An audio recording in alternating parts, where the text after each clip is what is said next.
Hello friend, I hope कि सब लोग ठीक होंगे। तो आज की क्लास में हम लोग देखेंगे जो कि हिंदी व्याकरण है, भाषा से संबंधित है आपकी। ठीक है, वर्ड से संबंधित जितने भी क्वेश्चंस पूछे जाते हैं एग्जाम में, तो सारे ना सारे कहीं से कहीं ये क्वेश्चन पूछे ही जाएंगे, कोई भी आपका एग्जाम हो। तो चलिए क्लास को स्टार्ट करते हैं, चाहे आप छठवीं में हो, सातवीं, आठवीं, सभी के लिए इंपॉर्टेंट है। ठीक है, तो बताइएगा कि भाषा की सबसे छोटी इकाई पूछा गया है कि भाषा की सबसे छोटी इकाई क्या है। तो राइट आंसर होगा आपका यहाँ पे D is the correct answer. ठीक है, वर्ड। वर्ड में जैसे अ आ क ख ग घ आता है, तो इनको हम क्या बोलते हैं, वर्ड बोलते हैं ना। ये सबसे छोटी इकाई होती है भाषा की। ठीक है, तो D is the right answer. Next question, Hindi में मूलतः कितने वर्ड हैं। पूछा गया है कि हिंदी में मूलतः कितने वर्ड हैं। तो आंसर होगा आपका 46। ठीक है, 46 होते हैं क ख ग और अ मिला के। ठीक है, D is the right answer. Next question, Hindi भाषा में वे कौन सी ध्वनियां हैं जो स्वतंत्र रूप से बोली या लिखी जाती है, बताइएगा। हिंदी भाषा में वे कौन सी ध्वनियां हैं जो स्वतंत्र रूप से बोली या लिखी जाती हैं। तो राइट आंसर होगा यहाँ पे स्वर। ठीक है, स्वर क्या है आपका, स्वतंत्र रूप से लिखी जाती है और बोली भी जाती है। जैसे अ आ ई बड़ी ई, सॉरी अ आ ई बड़ी ऊ बड़ी ऊ, री ए आई ओ औ अंक अ। ये आपके क्या होते हैं, स्वर होते हैं। ठीक है, और कितने होते हैं यहाँ पे, 13 होते हैं। उसके बाद चलेंगे नेक्स्ट क्वेश्चन, संयुक्त को छोड़कर हिंदी में मूल वर्णों की संख्या। पूछा गया है कि संयुक्त को छोड़कर हिंदी में मूल वर्णों की संख्या कितनी है। तो आंसर हो जाएगा आपका यहाँ पे 46, सॉरी 44 हो जाएगा यहाँ पे। B is the right answer. कितने आपके 44, B is the right answer. Next question, स्वर कहते हैं, बताइए स्वर कहते हैं किनको स्वर कहते हैं। तो राइट आंसर, जिनका उच्चारण बिना अवरोध अथवा विध्वंस बाधा के होता है। ठीक है, जिनका उच्चारण बिना अवरोध के करते हैं उनको हम क्या बोलते हैं, स्वर कहते हैं। जैसे अ आ ई उ री ए ऐ ओ अ अंग आ। ठीक है, B is the right answer. Next question, निम्नलिखित में से अग्र स्वर नहीं। पूछा गया है कि निम्नलिखित में से अग्र स्वर नहीं, तो कौन सा आपका अग्र स्वर नहीं। अ अ जो है आपका अग्र स्वर नहीं है, ये पीछे से बोला जाता है। A is the right answer. Next question, Hindi में स्वरों के कितने प्रकार हैं।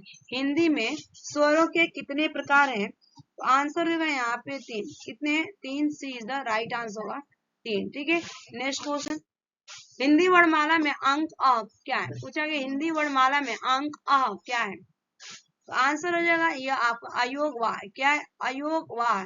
C is the right answer. Next question, जिनके उच्चारण में दीर्घ स्वर से भी अधिक समय लगता है वे कहलाते हैं। बताइएगा, ये क्वेश्चंस रिपीट होते हैं, एग्जाम में पूछे जाते हैं, चाहे किसी भी exam, C TET, UP TET, MP TET, super TET, KVS, या आप रेलवे से, बैंक से कोई भी एग्जाम देते हैं, तो हिंदी में आपके 10-15 नंबर के लिए आते हैं हिंदी से क्वेश्चन। तो बताइएगा कि दीर्घ स्वर से भी अधिक समय लगता है तो वे कहलाते हैं। तो क्या कहलाते हैं आपके, उनको हम बोलते हैं प्लुप्त स्वर कहते हैं। क्या बोलते हैं, प्लुप्त कहते हैं। B is the right answer. Next question, निम्नलिखित में से कौन स्वर नहीं। पूछा गया है कि निम्नलिखित में से कौन स्वर नहीं। तो जो न है आपका, ये आपका स्वर नहीं है। D is the right answer होगा। नेक्स्ट क्वेश्चन, उच्चारण के समय जीभ की स्थिति के अनुसार स्वरों के कितने भेद किए गए। बताइए, उच्चारण के समय जीभ की स्थिति के अनुसार स्वरों के कितने भेद किए गए। आंसर होगा आपका 3। कितने हो जाएंगे, 3। B is the correct answer यहाँ पे 3। नेक्स्ट क्वेश्चन, वे ध्वनियां जो स्वरों की सहायता के बिना उच्चारित नहीं हो सकती वो क्या कहलाती है। वे ध्वनियां जो स्वरों की सहायता के बिना उच्चारित नहीं हो सकती वो क्या कहलाती हैं। तो आंसर हो जाएगा आपका व्यंजन। क्या कहलाती है, व्यंजन कहलाता है। जैसे क, ख, ग, ख, अंगा। ठीक है, ये आपके व्यंजन होते हैं। नेक्स्ट क्वेश्चन, निम्नलिखित में से एक स्पर्श व्यंजन पूछा गया। स्पर्श व्यंजन, तो स्पर्श व्यंजन होगा छ। आपका जो है स्पर्श व्यंजन है। B is the right answer. Next question, Hindi व्याकरण के अंतिम पंचम अक्षरों का उच्चारण स्थान क्या है। हिंदी व्याकरण के अंतिम पंचम अक्षरों का उच्चारण स्थान क्या है। आंसर हो जाएगा अनुनासिक। अनुनासिक हो जाएगा यहाँ पे। ए इज द राइट आंसर, अनुनासिक। नेक्स्ट क्वेश्चन, अंतस्थ व्यंजन पूछा गया। अंतस्थ व्यंजन कौन से होते हैं। अंतस्थ व्यंजन आपका य, र, ल, व, ये आपके अंतस्थ व्यंजन होते हैं। D is the right answer. Next question, श, श, स और ह व्यंजन पूछा गया। श, श, स और ह व्यंजन। आंसर हो जाएगा आपका यहाँ पे ऊष्म व्यंजन। ये आपके होते हैं ऊष्म व्यंजन। B is the right answer. Next question, उच्छिष्ट व्यंजन पूछा गया कि उच्छिष्ट व्यंजन कौन सा है। आंसर होगा ढ, ड। ठीक है, ढ, ड, D is the right answer. Next question, उच्चित व्यंजन सॉरी उच्चित ध्वनि का प्रयोग हुआ, उच्चित ध्वनि का प्रयोग हुआ, आंसर हो जाएगा आपका पढ़ाई, किसमें हुआ है, पढ़ाई में हुआ है, C is the right answer. जैसे यहाँ पे ढ, ठीक है, ये आपका उच्चित व्यंजन सॉरी उच्चित ध्वनियां कहलाती है, C is the right answer. Next question, ज्ञ वर्ण किन वर्णों के संयोग से बना है, ग सॉरी ज्ञ वर्ण किन वर्णों के संयोग से बना है, तो राइट आंसर होगा आधा ज प्लस, ठीक है, नो, ये आपका बना है। अगर इंग्लिश में लिखा है ज्ञानी, ठीक है, ज्ञानी इसको बोलते हैं GYAN, ठीक है, ज्ञा, इस तरह से लिखा जाता है। नेक्स्ट क्वेश्चन, च, त्र और ज्ञ की गणना स्वतंत्र वर्णों में नहीं होती है, क्यों, बताइए। आंसर होगा ये संयुक्त व्यंजन है, क्या होता है, ये संयुक्त व्यंजन होते हैं, ये इज द राइट आंसर, इसीलिए इनकी गणना नहीं की जाती है, यानी कि गिना नहीं जाता है। नेक्स्ट क्वेश्चन, हिंदी में व्यंजन वर्णों की संख्या पूछा गया, हिंदी में व्यंजन वर्णों की संख्या कितनी है, तो आंसर हो जाएगा आपका 33, कितनी है, 33, C is the right answer. Next question, कंठक ध्वनियां व्यंजन कौन से, कंठक ध्वनियां व्यंजन कौन सी है, तो आंसर हो जाएगा आपका क, ख, ग, घ, ये आपके क्या होता है, कंठ से बोले जाते हैं, कंठक ध्वनियां इनको कहा जाता है, C is the right answer. Next question, स ध्वनि का उच्चारण श ध्वनि, ठीक है, श, तो आंसर होगा इस क्वेश्चन का यहाँ पे तालव्य श, ठीक है, B is the right answer, तालव्य से बोला जाता है, इनका उच्चारण होगा बी। नेक्स्ट क्वेश्चन, मूर्धन्य ध्वनियां कौन से, मूर्धन्य ध्वनियां, ठीक है, तो राइट आंसर होगा यहाँ पे च, छ, ज, छ, ठीक है, ये आपके क्या होते हैं, मूर्धन्य ध्वनियां होती हैं, ये is the right answer. Next question, त, थ, द, ध, श आदि का उच्चारण आसान पूछेगा, तो देखिए बोल के आप ट्राई कीजिए, त हमारे दांत से टच हो रहा है ना, थ ये भी हो रहा है, इसको हम बोलते हैं दंत्य, क्या बोलते हैं इसका, दंत्य, C is sorry B is the right answer. Next question, जिन व्यंजनों के उच्चारण में दोनों ओष्ठों द्वारा श्वास का अवरोध होता है वे क्या कहलाते, बताइए, तो आंसर हो जाएगा ओटस्थ्य, क्या बोलते हैं, ओटस्थ्य बोलते हैं, ओटस्थ्य व्यंजन, B is the right answer. Next question, यदि नीचे का ओठ पूरी तरह काट दिया जाए तो किस ध्वनि के उच्चारण में कठिनाई होगी, बताइएगा, यदि नीचे का ओठ पूरी तरह काट दिया जाए तो किस ध्वनि के उच्चारण में कठिनाई होगी, तो राइट आंसर ब, क्या जाएगा, ब बोलने में, ठीक है, B is the right answer, ब।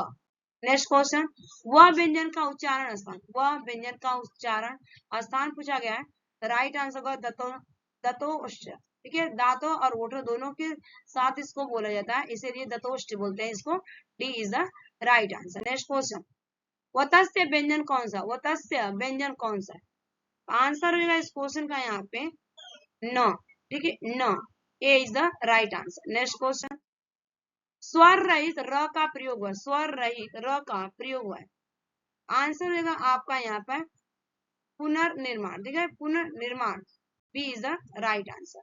नेक्स्ट क्वेश्चन, निम्न में से अल्प प्राण वर्ण कौन से, निम्न में से अल्प प्राण वर्ण कौन से, आंसर होगा यहाँ पे इस क्वेश्चन का क, ग, क, ग, B is the right answer. Next question, निम्नलिखित में से कौन सी बात गलत है, निम्नलिखित में से कौन सी बात गलत, ठीक है, या कौन सा नीचे जो दिया गया है ऑप्शन गलत है, ठीक है, तो बताइएगा, तो राइट आंसर होगा यहाँ पे व सगोश ओष्ठ महाप्राण, बिल्कुल नहीं, वो आपका सगोश नहीं है, ठीक है, तो right answer B is the correct answer. उसके बाद चलते हैं नेक्स्ट क्वेश्चन, ठीक है, जिनके उच्चारण में स्वर तंत्रियों में कंपन न हो वे कहलाते, बताइए, जिनके उच्चारण में स्वर तंत्रियों में कंपन न हो वे क्या कहलाते हैं, तो वे आपके कहलाते हैं अघोष ध्वनिया, क्या कहलाते हैं, अघोष ध्वनिया कहलाते हैं, C is the right answer. Next question, प्रसन्नता में कौन सी ध्वनिया, प्रसन्नता में कौन सी ध्वनिया, तो राइट आंसर होगा युग्मक ध्वनि, युग्मक ध्वनि है, C is the right answer. Next question, निम्न में से महाप्राण ध्वनि नहीं है, पूछा गया है कि महाप्राण ध्वनि नहीं है, ठीक है, तो राइट आंसर होगा यहाँ पे ए, ठीक है, आपका ए जो है क जो कि महाप्राण नहीं है, अल्प प्राण है ये, तो ग, ज, य आपका महाप्राण ध्वनिया है, A is the right answer. Next question, अघोष वर्ण कौन सा है, पूछा गया अघोष वर्ण कौन सा है, राइट आंसर होगा यहाँ पे इस क्वेश्चन का जो है आपका अघोष वर्ण है, A is the right answer. Next question, संबल में कौन सी ध्वनि है? संबल में कौन सी ध्वनि है? तो राइट आंसर होगा संप्रीकत, A is the right answer. Next question, अधोलिखित शब्द का कौन सा रूप वर्तनी की दृष्टि से शुद्ध है? अधोलिखित शब्द का कौन सा रूप वर्तनी की दृष्टि से शुद्ध है? तो राइट आंसर होगा आपका परमात्मा। ठीक है, परमात्मा आपका B is the correct answer. Next question, इनमें से शुद्ध वर्तनी वाला शब्द कौन सा? इनमें से शुद्ध वर्तनी वाला शब्द कौन सा? आंसर होगा आपका घनिष्ठ, C is the right answer. घनिष्ठ इस तरह से लिखा जाता है, आधा स पूरा ठ, ठीक है, ठ रहता है, घनिष्ठ, C is the right. Next question, इनमें से कौन सा शब्द शुद्ध है? तो बताइएगा कौन सा शब्द शुद्ध है? तो राइट आंसर होगा आशीर्वाद। ठीक है, T is the correct answer. तो ये आपके 40 क्वेश्चन कंप्लीट हो गए। Thanks for watching this video. Bye bye, take care, have a nice day. Comment करके बताइएगा वीडियो कैसी थी। अगर वीडियो पसंद आएगा तो लाइक शेयर सब्सक्राइब कर लीजिएगा।